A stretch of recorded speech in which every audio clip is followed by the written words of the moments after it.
선지자 아가보가 유대로부터 내려와 바울의 앞날에 대해 예언했습니다. 아가보는 바울의 겉옷띠를 가져다가 자기 수족을 잡아 매고 말했습니다.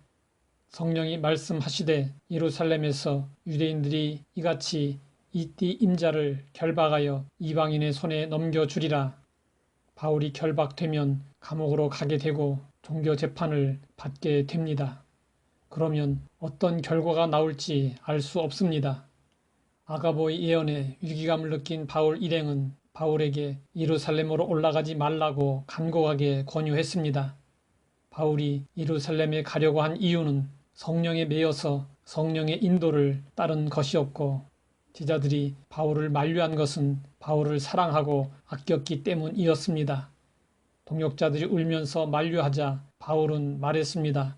어찌하여 울어 내 마음을 상하게 하느냐? 마음을 상하게 한다는 말은 두들겨 산산조각을 낸다는 뜻입니다. 예수님이 걸어가신 십자가의 길을 따르려 했던 바울은 동역자들의 간곡한 만류로 인해서 그 마음이 조각난 상태가 되어버렸습니다. 거듭되는 동역자들의 눈물의 만류는 바울의 마음을 흔들어 약하게 만들었습니다. 보통 사람 같으면 주위의 만류에 못 이기는 척하고 돌아섰을 것입니다. 그러나 바울은 투철한 사명의 사람이었습니다. 바울은 사람들 앞에서 고백했습니다.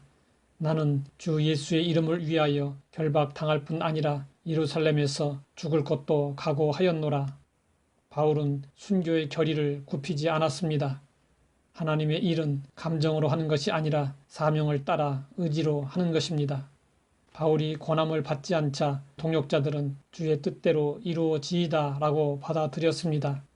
인간적으로 보면 너무 안타까워서 어떻게 해서든지 가지 못하도록 말려야 했습니다. 하지만 성령에게 매인받은 바울의 길은 누구도 막을 수 없었습니다. 우리가 덧없는 인생을 가장 보람있게 살 수 있는 방법은 사명으로 사는 것입니다. 역사상 위대한 인물들은 한 사람도 예외 없이 분명한 사명이 있었습니다. 모세에게는 이스라엘 백성들을 애굽에서 해방시켜야 한다는 사명이 있었습니다. 느헤미야에게는 예루살렘 성벽을 재건해야 한다는 사명이 있었습니다. 세례 요한에게는 메시아의 길을 예비해야 한다는 사명이 있었습니다. 아브라함 링컨에게는 미 합중국의 분열을 막아야 한다는 사명이 있었습니다. 프랭클린 루즈벨트에게는 대공황의 종지부를 찍어야 한다는 사명이 있었습니다. 넬슨 만델라에게는 인종차별을 종식시켜야 한다는 사명이 있었습니다. 오프라 윈프리는 사명이 무엇인지에 대해 이런 말을 했습니다.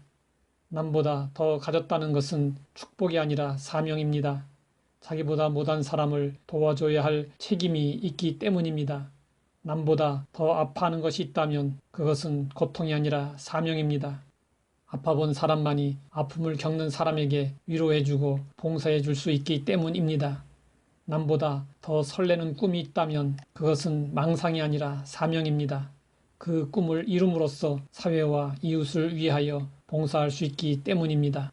남보다 더 부담되는 그 어떤 것이 있다면 그것은 강요가 아니라 사명입니다.